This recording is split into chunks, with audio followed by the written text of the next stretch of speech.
Hello friend, I am Astha Gehlot and you all are welcomed on my channel aim judiciary. इस video में मैं constitution of India के जितने भी important और रेलिवेंट पॉइंट हो सकते हैं वो सारे समराइज करने की कोशिश करूंगी। अगर वीडियो लंबा होता है तो मैं इसको 2 पार्ट्स में कन्वे करूंगी, अदरवाइज ये इसी पार्ट में मैं इसको फिनिश करने की कोशिश करूंगी। तो हम देखेंगे कि इंडियन कॉन्स्टिट्यूशन से, चाहे वो लीगल का एग्जाम हो, जुडिशरी का एग्जाम हो या अदर एंट्रेंस एग्जाम हो, ये बहुत ही इंपॉर्टेंट पार्ट होता है हमारी स्टडी का। तो being a law student and constitution of India is very close to my heart. तो बाकी जीके के लिए भी जो पॉलिटी पढ़ते हैं या जो कॉन्स्टिट्यूशन पढ़ते हैं, ये बहुत ही इंपॉर्टेंट रोल प्ले करता है सारे एग्जाम्स के लिए। तो बहुत ही फैक्चुअल पॉइंट्स मैंने यहाँ पे कवर किए हैं, और जो जुडिशरी का है उसके लिए मैंने अलग वीडियो बनाई है। तो ये जीके के पार्ट के लिए हम देख सकते हैं, वैसे जुडिशरी के पार्ट के लिए भी ये बहुत इंपॉर्टेंट है। तो बहुत समराइजली मैंने इसको कवर किया है। तो हम सभी जानते हैं कि कॉन्स्टिट्यूशन में हमारे फंडामेंटल राइट्स की बात होती है, हमारे लीगल राइट्स की बात होती है, जस्टिस की बात होती है, लिबर्टी की बात होती है, फ्रीडम की बात होती है। तो कॉन्स्टिट्यूशन में ये जितने भी एस्पेक्ट्स मैंने अभी आपको बताए हैं, चाहे वो फ्रीडम है, चाहे वो लिबर्टी है, चाहे वो जस्टिस है, सोशल, इकोनॉमिकल, पॉलिटिकल, ठीक है, ये सारे हमारे प्रियम्बल से रिफ्लेक्ट होते हैं। क्योंकि जब हम अपने कॉन्स्टिट्यूशन को देखेंगे तो फर्स्ट पेज पे उसका प्रियम्बल होता है। और मेरी जो ऑफलाइन क्लास होती है, आई एवर ट्राई कि मेरे जितने भी स्टूडेंट हो उनको सबको प्रियम्बल अच्छे से याद हो। तो अगर आप जीके में कॉन्स्टिट्यूशन इंडिया पढ़ रहे हो, अगर आप लीगल में कॉन्स्टिट्यूशन पढ़ रहे हैं, तो आपको प्रियम्बल याद होना ही चाहिए। अदरवाइज इसकी जो इंपॉर्टेंट पॉइंट्स हैं वो तो आपको ज़रूर ही याद होने चाहिए, ठीक है। जैसे कि मैंने यहाँ पे इमेज भी इंसर्ट की अपने स्लाइड में। ये प्रियम्बल है, with the people of India having solemnly resolved to constitute India. इसमें sovereignty, socialist, secular, democratic republic, ठीक है। तो जब मैं अपने कॉन्स्टिट्यूशन जुडिशरी के स्टूडेंट्स को पढ़ाती हूँ तो उसमें मैं सारी चीज़ें उनको कवर कराती हूँ कि पहले बिफोर द अमेंडमेंट इसमें कौन से वर्ड्स थे, और आफ्टर द अमेंडमेंट कौन से वर्ड इसमें अमेंड किए गए, कौन से वर्ड इसमें इंसर्ट किए गए, ठीक है। जस्टिस हमें कितने टाइप का यहाँ पे प्रोवाइड होता है कॉन्स्टिट्यूशन में, लिबर्टी हमें कितने टाइप की प्रोवाइड है, इक्वालिटी की बात हुई है, फ्रेटर्निटी की बात हुई है, उसके बाद इनेक्टमेंट डेट क्या है, और ये इन्फोर्स में कब आया, ठीक है। ये सारा कुछ हमारे प्रियम्बल ऑफ कॉन्स्टिट्यूशन से रिफ्लेक्ट होता है। तो आपको preamble of the constitution orally बहुत अच्छे से याद होना चाहिए, और इससे काफ़ी सारे क्वेश्चंस आपके कवर होते हैं, ठीक है। तो मैं अपनी ऑफलाइन क्लास में, मेरी हमेशा कोशिश रहती है, जो भी मेरा नया बैच लॉन्च होता है मैं कोशिश करती हूँ कि प्रियम्बल जो कॉन्स्टिट्यूशन का है बहुत अच्छे से याद हो, ठीक है। तो हम आज की इस वीडियो में, अगर ये वीडियो लेक्चर लंबा होता है तो हम इसको 2 पार्ट में कवर करेंगे। Otherwise I will try to concise it in 1 video, ठीक है। तो यहाँ पे हम कुछ पॉइंट्स हैं जिनको हम कवर करेंगे। First is historical background constitution की क्या है, कब ये फॉर्म हुआ, कैसे ये फॉर्म हुआ, इसकी हमें नीड क्यों हुई, जब हमारे पास पहले से कुछ मैनुअल था, ठीक है, राइट्स के लिए, ड्यूटीज़ के लिए, तो हमें प्रियम्बल की, इसकी कॉन्स्टिट्यूशन ऑफ इंडिया की क्यों नीड हुई, ठीक है, इसको हम देखेंगे। तो हमें जितने भी ये क्वेश्चन है, हिस्टोरिकल बैकग्राउंड है, व्हाट इज़, मतलब क्यों ये फॉर्म हुआ, कब ये फॉर्म हुआ, ठीक है, इसकी ज़रूरत क्यों पड़ी, ये सारे क्वेश्चन के आंसर हमें इसकी हिस्टोरिकल बैकग्राउंड की जितनी भी स्टेजेस हैं कॉन्स्टिट्यूशन को फ्रेम होने की, वो सारी हमें इस टैब में मिलेंगी, जो हिस्टोरिकल बैकग्राउंड है कॉन्स्टिट्यूशन का, ठीक है। चलो स्टार्ट करते हैं हम फर्स्ट पॉइंट से। फर्स्ट पॉइंट है हमारा historical background of the constitution, ठीक है। तो हिस्टोरिकल बैकग्राउंड में हम अपना फर्स्ट पॉइंट देखेंगे। पहले थोड़ा सा इसका ओवरव्यू ले लेते हैं कि कॉन्स्टिट्यूशन इंडिया में कितने आर्टिकल्स होते हैं, कितने पार्ट्स होते हैं, कितने स्केड्यूल्स होते हैं, ठीक है। तो आप सभी जानते हैं Indian democracy is the largest democracy in the world, ठीक है। और इसमें कितने आर्टिकल्स हैं, तो एट प्रेजेंट 448 आर्टिकल्स हैं। ओरिजिनली 395 है, लेकिन अगर सब आर्टिकल्स हम ऐड कर दें, जैसे 21A आर्टिकल हो गया, 45A आर्टिकल्स हो गया, इस तरीके के जो टेल आर्टिकल्स होते हैं, जो अमेंडमेंट के थ्रू हमें इसमें इंसर्ट करने को देखे गए हैं, उसके बाद जो हमारे आर्टिकल्स का नंबर होता है वो हो जाता है 448, ठीक है। Originally it is 395। In the same way जो पार्ट्स हैं हमारे 25 पार्ट्स हैं। अगर हम ओरिजिनली पार्ट देखें तो 22 पार्ट्स हैं, जैसे कि हमारा फोर्थ ए पार्ट जो है ड्यूटीज़ का, डीपीएसपी के बाद में वो जोड़ा गया। तो वो हमारे इस तरीके के जो पार्ट्स हैं हमारे, वो मिलके सारे 25 पार्ट्स बनते हैं, otherwise it is originally 22 parts. Schedule हमारे 12 हैं, बाद में अमेंडमेंट से जोड़े गए, जैसे कि पंचायत म्यूनसिपलिटी वाला 11th और 12 वो बाद में जोड़ा गया। और जो 1935 का इंडियन एक्ट उसमें 10 स्केड्यूल्स थे। तो अभी नंबर कितना है, अभी हमारा 12 नंबर है स्केड्यूल्स का, अभी हमारे पास 12 स्केड्यूल्स हैं, ओरिजिनली 8 थे। ठीक है, तो there are many significant incident, बहुत सारे इंसिडेंट्स हुए, बहुत सारी रेगुलेशंस आए, बहुत सारे एक्ट्स बने, जो उसके बाद में फाइनली हमें कॉन्स्टिट्यूशन ऑफ इंडिया मिला।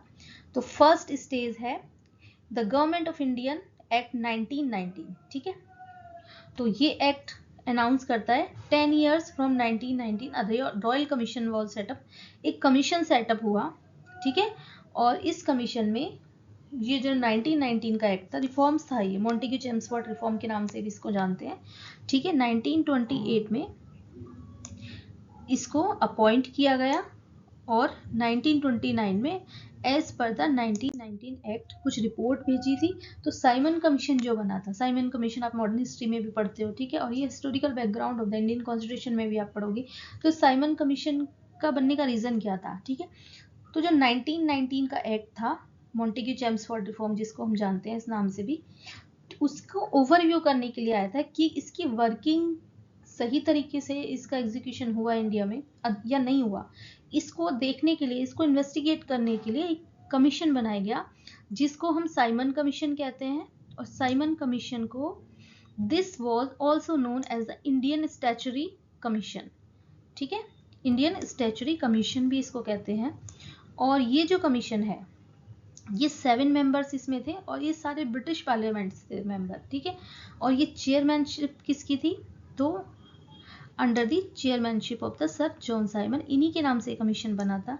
और ये इंडिया कब आया? तो ये मॉडर्न हिस्ट्री भी कवर कर रहा है। ठीक है, साइमन कमीशन मॉडर्न हिस्ट्री का भी पार्ट है। तो इंडिया अराइवल हुआ 1927 में, इसकी फॉर्मेशन हुई। अराइवल कब हुआ इसका इंडिया में? तो इट इज द 1928 ईयर। ठीक है, to study the constitutional reform, जो कि 1919 में डिक्लेयर किए गए कि रिफॉर्म्स होंगे।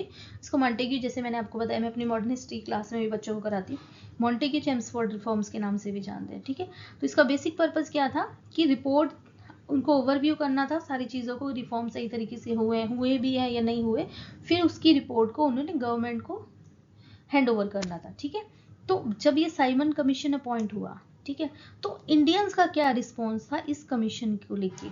ठीक है, ये बहुत इंपॉर्टेंट होता है कि अगर कोई कमीशन भेजा है ब्रिटिश की तरफ से और वो इंडियंस के लिए है, इंडियंस के वेलफेयर के लिए है, तो इंडियन का रिस्पॉन्स भी बनता है उसमें देना। ठीक है, तो जो इंडियंस थे वो सेटिस्फाइड नहीं थे इससे। ठीक है, क्यों? रीजन क्या था? द इंडियन नेशनल कांग्रेस और मुस्लिम लीग दोनों ही इन्होंने बॉयकॉट कर दिया इस कमीशन को। क्यों? क्योंकि इसमें एक भी इंडियन मेंबर नहीं था। ठीक है, इंडियन मेंबर नहीं था। आप इंडियंस की बात कर रहे हो, इंडियन वेलफेयर को ओवरव्यू कर रहे हो, तो इंडियंस का होना भी बहुत ज़रूरी है ना। तो इस वजह से ये रीज़न था कि there is no any Indian member, so Indian INC and Muslim League boycott this commission. ठीक है, तो फर्स्ट आपने देखा 1919 का एक्ट जो कि रोल प्ले करता है कॉन्स्टिट्यूशन के बैकग्राउंड में। तो सेकेंड वन इज, इसके बाद हम सेकंड देखते हैं। सेकंड क्या है? First ever significant attempt. ठीक है, दूसरा जो हमारा अटेम्प्ट है, फर्स्ट तो हो गया 1919 का एक्ट, जो सेकंड हमारा अटेम्प्ट होगा वो नेहरू रिपोर्ट के नाम से हम जानते हैं। ठीक है, तो इसको थोड़ा सा डिटेल में पढ़ेंगे। एक committee was appointed with a draft. ठीक है, कमेटी जो बनी थी, जो अपॉइंट की गई थी, वो कॉन्स्टिट्यूशन को ड्राफ्ट करने के लिए की गई थी। ठीक है, तो इस कमेटी में जो मेंबर्स थे वो आप देख सकते हो कौन कौन से मेंबर्स थे। ठीक है, मोतीलाल नेहरू थे इसमें, मोतीलाल नेहरू जो थे वो लीडर थे, और बाकी जवाहरलाल नेहरू थे, सेक्रेटरी थे अली इमाम, तेज बहादुर स्प्रू, मंगल सिंह, MS एनी, सुभाष चंद्र बोस एंड शुएब कुरैशी और GR प्रधान, ये सारे इसके मेंबर्स थे। मोतीलाल नेहरू इसके लीडर थे। ठीक है, और इस ड्राफ्ट को ही नेहरू रिपोर्ट के नाम से हम जानते हैं। नेहरू कमेटी रिपोर्ट या नेहरू रिपोर्ट के नाम से इस रिपोर्ट को हम जानते हैं। ठीक है, मतलब क्यों ये रिपोर्ट बनी, क्यों ये कमेटी एस्टैब्लिश हुई? तो ये ड्राफ्ट करने के लिए हुई, क्योंकि एक चैलेंज मिला था ठीक है, ब्रिटिशर्स की तरफ से कि ठीक है आपको हमारा रिफॉर्म नहीं पसंद आया, हमारी कमेटी नहीं, तो अब उनको चैलेंज दिया गया था इंडियंस को कि आप अपनी तरफ से कोई ड्राफ्ट तैयार करके दो हमें, जो हम एक्नॉलेज करेंगे अगर हमें ठीक लगेगा। ठीक है, तो ये नेहरू रिपोर्ट उसी कॉन्टेक्स्ट में था। ठीक है, और ये रिपोर्ट सबमिट कब हुई, तो ये report was submitted in Lucknow session. ठीक है, वेरी वेरी इंपॉर्टेंट, किस सेशन में ये सबमिट हुई, तो this was the Lucknow session. Lucknow session में ये रिपोर्ट सबमिट हुई और टाइम पीरियड वॉज अगस्त 28, 1928 को। ठीक है, this was the major attempt, तो यहां से हम बात कर सकते हैं, this was the major attempt by Indians to draft a constitution. ये बहुत बड़ा अटेम्प्ट था कॉन्स्टिट्यूशन को ड्राफ्ट करने के लिए। याद रहेगा आपको, फर्स्ट अटेम्प्ट था 1919 का, सेकेंड वॉज नेहरू रिपोर्ट। ठीक है, third demand of constituent assembly. ठीक है, यहां से बात होती है, कॉन्स्टिट्यूंट असेंबली का सीड यहाँ से कल्टीवेट होता है, डिमांड रखी गई। ठीक है, और ये टेस्ट सीरीज में भी मैंने बच्चों से क्वेश्चन पूछा था। The seed for the formation of the constituent assembly was sown initially. ठीक है, कब, इन 1934। ठीक है, किसके द्वारा, the pioneer of the Indian communist leader M N. Roy, Mahendra Nath Roy के द्वारा। ठीक है, आपको ये याद रखना है, किसने सबसे पहले इस चीज को उठाया, किसकी डिमांड थी, तो एम.एन. रॉय की 1934 में। लेटर, ठीक है, इसके बाद 1935 में आईएनसी ने इस डिमांड को किया, officially demanded by the setting up for a framing of the constitution. तो first ever demand M N. Roy ने की, लेकिन officially demand after 1 year INC के द्वारा उठाई गई। ठीक है, इसके बाद हम नेक्स्ट देखते हैं कि ब्रिटिशर्स का रिस्पॉन्स क्या था। जो डिमांड हमने की थी कि हमारा अपना कॉन्स्टिट्यूशन होना चाहिए, इस पे ब्रिटिशर्स ने क्या रिस्पॉन्स दिया, तो in early 1940 the British responded to the above demand and proposed August offer. This proposal included the establishment of an advisory war council. ठीक है, the inclusion of more Indians in the administration and recognise the right of Indians to frame their own constitution after the end of second world war. उन्होंने ये मतलब एक तरह से हमें आश्वासन दिया था। ठीक है, कुछ हमें कहा था कि कुछ मतलब कुछ कंडीशनल कहा था कि अगर इंडियन जो सेकेंड वर्ल्ड वॉर है उसमें पार्टिसिपेशन आप करते हो तो उसके बाद हम आपको डोमिनियन स्टेटस दे देंगे और आप अपना कॉन्स्टिट्यूशन फ्रेम कर सकते हो, अपने हिसाब से अपनी गवर्नमेंट चला सकते हो। ठीक है, तो ये कंडीशनल ऑर्डर था। The offer was rejected by the Congress and Muslim league, दोनों ने ही इस ऑफर को, जो ब्रिटिशर्स की तरफ से ऑफर था, दोनों ने ही, आईएनसी ने और मुस्लिम लीग, दोनों ने ही इस ऑर्डर को रिजेक्ट कर दिया। इसके बाद Cripps mission, very very important, Cripps mission पे बात होगी। क्रिप्स मिशन से मॉडर्न हिस्ट्री में भी क्वेश्चन आता है और पॉलिटी का भी पार्ट है। ठीक है, क्योंकि बैकग्राउंड हिस्ट्री है कॉन्स्टिट्यूशन की।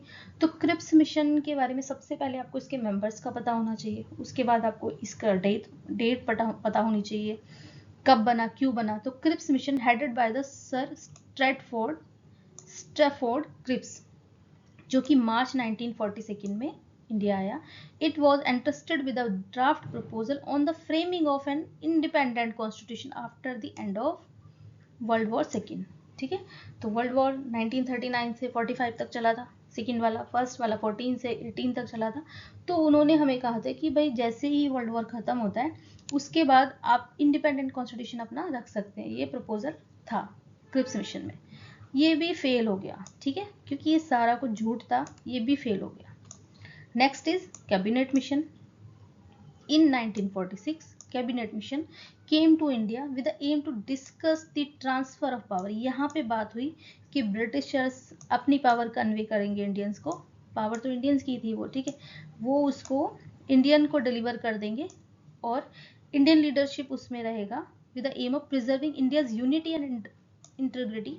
ठीक है, यूनिटी रहने कहाँ दी, वो पार्टीशन हो गया ना पाकिस्तान इंडिया में। ठीक है, तो जब भी कोई रूलिंग पार्टी आती है या भी कोई रूल करता है, जैसे कि कॉलोनियल हो गया ये, तो वो यूनिटी कहाँ रहने देते हैं। सेम मेडिवल हिस्ट्री में भी हुआ, एंशियंट हिस्ट्री में भी हुआ, हड़प्पा के बाद जो आर्यन का इन्वेजन हुआ, मेडिवल में भी जो मुगल्स का इन्वेजन हुआ, और मॉडर्न हिस्ट्री में भी अराइवल ऑफ यूरोपियंस। ठीक है, तो यूनिटी कहाँ रहेगी, ऑब्वियस सी बात है, जब आप आपस में ही कास्ट क्रीड पे लड़ोगे तो यूनिटी रहने कहाँ।